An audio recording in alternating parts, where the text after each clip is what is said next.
Hi, everyone. So today I asked you to come to class having a really good idea what your topic for your learning experience will be. And I hope you did that. At this point now, with the good idea of what you're going to do, we have to formulate what's called learning objectives or learning goals. And these are things that you want your learner to take away from that experience with them.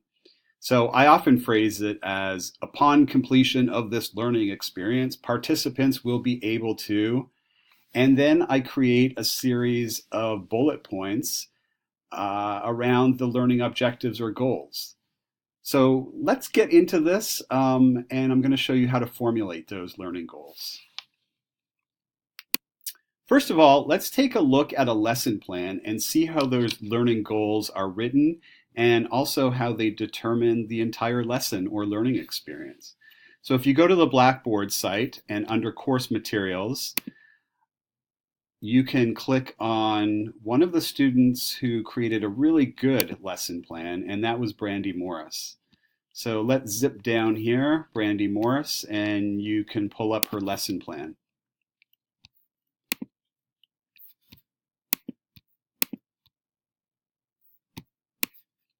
So the lesson plan, by the way, as I stated at the beginning of this course, is really a script. It's a minute by minute explanation of what you're going to do and say or show in your learning experience. It's really orchestrated and formulaic, and Brandy has a really good one. So you see she's got her title, the date, but she starts off with these learning objectives, what we're going to concentrate on this lesson, really. So take a look at her objectives. She said, upon completion of this learning experience, students will be able to, and she has three of them: define neuroplasticity, demonstrate neuroplasticity in action, and illustrate the differences in people's ability to learn and perceive. Mouthful. Great, there's three of them. For a learning experience that you're going to do, which is around 60 minutes of engaging people, I would say 3 to 4, no more than 5 of these learning objectives or learning goals is appropriate. Too little and it's not challenging enough. Too many and you're going to be overloaded by trying to get to those learning objectives. Remember, learning objectives are once that person leaves that learning experience, what should they have learned? And we're going to sort of delve into components of that in a minute. Let's get back to the lesson plan. The lesson plan, like I said, is really an orchestrated script of what you're going to do. It also has time associated with this. This is estimates based on you practicing the learning experience with others or in front of, I don't know, your dog, and timing it. So you see here, she began with an introduction. The lesson plan lays out everything that you're going to say or show or do. Down here, she engages students, and you might remember this, the activity that she engaged. She outlines it. She looks at how she's going to regroup after. That was the activity where we all went like this, right? And it was really memorable. She has it all laid out here with timings, what they're going to do, regrouping, and then transition to back to the lecture, what you're going to show. So again, this is what I expect of you. This is an exemplary lesson plan. I'm going to give you a couple other ones, but Brandy's is really good, so take a look at it. Now let's get back to step number 1 in creating the lesson and the lesson plan is creating your learning objectives. All right, so look at how they're written. They're written with a verb, and these are called action verbs. These are doing something, right? Define, demonstrate, and illustrate. And those are really important. So those are going to be part of your learning objectives, these action verbs. In your learning experience, you're going to get your participants to do something, to learn something. And what they're going to do will result in acquisition of knowledge. It could result in acquisition of skills, or it could result in acquisition of affective qualities. Affective qualities are like emotions, building empathy. So let's review that. So as I just said, your learning objectives may center around a couple of things. It may address what is known as K, or knowledge. So you want to impart some knowledge, and that would be like Brandy's defining neuroplasticity. Maybe you want to engage your participants to learn a new skill or set of skills. That would be skills. The other one is A in the KSA model here. And I'm going to call that affective qualities or things. And really simply put, these are, development of emotions. And empathy is a good one. If I want to instill empathy in my participants around a topic, maybe childhood cancer, I want to write that into my learning goals. So writing into the learning goals regarding knowledge, skills, or affective qualities is necessary. You don't have to hit all of these. Some of you will be defining your learning experience as really just getting people to be knowledgeable about something. Some of them might be building skills, or some of them might be on the emotional level. You want to develop these qualities of building some sort of emotion in your participant.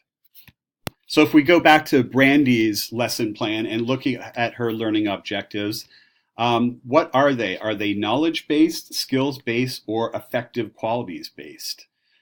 And if you look at them, they're all building knowledge. She came in with the thought that she wanted to develop a knowledge base in your minds. And she constructed her learning objectives around that.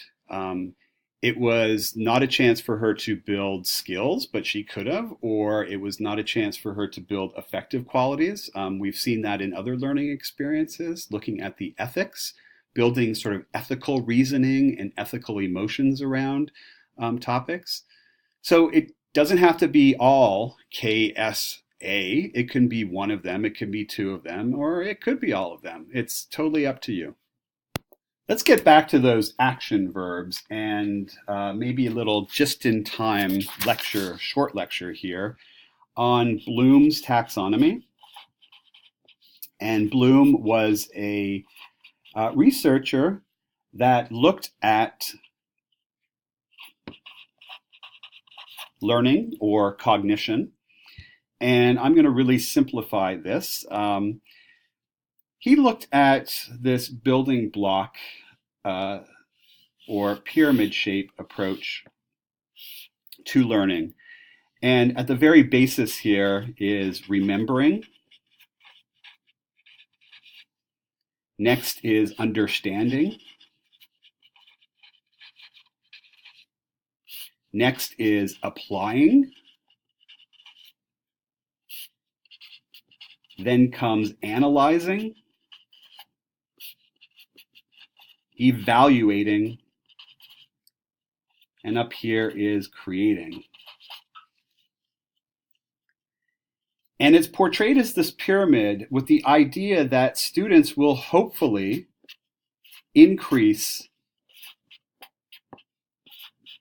their skills and get to these top qualities. I'm going to sort of create two zones here. The first three levels are known as lower order thinking skills, lots. And these things here, just look at them, right? Analyzing, evaluating, creating. Quite different from the applying, understanding, and remembering. These are higher order thinking skills, or HOTS, right? And we want to get students, sure, you have to remember and understand and apply some stuff, but we want students to move up this pyramid, to take that basic information, the lower order thinking skills, and move on up this pyramid to begin analyzing, evaluating, and creating. Okay, so these are the 6 different regions of this little Bloom's pyramid. And this is one of your handouts. And you see these 6 different regions of that pyramid, right?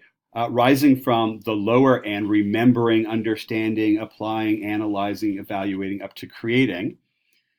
And then you also see a whole bunch of verbs down here. These are verbs that are associated with each one of these categories. They're sort of like synonyms. So what does remembering mean? Well, exhibit memory of previously learned material. You're recalling facts.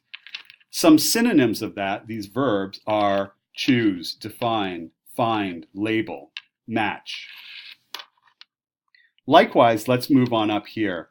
If we go to evaluating, what are some other things or action verbs that are similar to evaluating? Agree, appraise, assess, award, choose, compare. Bloom's taxonomy results in what's called Bloom's verbs. These action words, right? These action words are really, really important in developing student learning outcomes or student objectives. So returning to the lesson plan of Brandy, let's go back to the learning objectives. Do we see Bloom's verbs? Yes. We see an action verb here, define, demonstrate, illustrate. Are these lower order thinking skills or higher order thinking skills? Where do they fall in Bloom's taxonomy on that pyramid? Well, they all fall in the lower order thinking skills. That's okay. It doesn't have to be hots or lots. It doesn't matter where you fall. It doesn't matter about your action verb. It does matter, though, that you pick something that you want to impart. So she came in thinking, I bet those students don't know anything about neuroplasticity.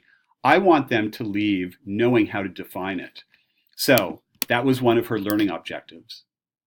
So now the task for you is to define your learning objectives using Bloom's verbs for your learning experience. You kind of have a basic idea now of your topic. Think about what you want your participants will leave with: knowledge, skills, and or that affective qualities. Okay? And now zero in and specifically state what you want your participants of your learning experience to leave with. It could be a knowledge-based thing like understanding, interpreting, modeling, organizing. I'm looking at my Bloom's verbs list right here. Or it could be a higher order skill. Maybe they already have that lower order skill from biology class. You can take it up a level. You can ask your participants to assess something. That's the evaluating component. Or create something, construct a model. It's up to you. But in order to do higher order thinking skills, you have to have that knowledge base of the lower order thinking skills. So don't climb way to the top of the pyramid unless you know that the students have that preparation already. This is tricky. Defining your learning outcomes or goals or objectives, whatever word you want to use, is really, really hard. But I want you to sit down and construct 3 to 5 of these around your topic. Remember, finish the sentence. Upon completion of this learning experience, participants will be able to blah, blah, blah. Use those action verbs. See where they fall in Bloom's taxonomy. And then we'll follow up. And our next step is then to construct the rest of the lesson plan, which is actually the fun part. You get to orchestrate how you're going to meet those learning objectives. Now that you stated them, you have to do them. How are you going to construct that learning experience to get to those learning objectives?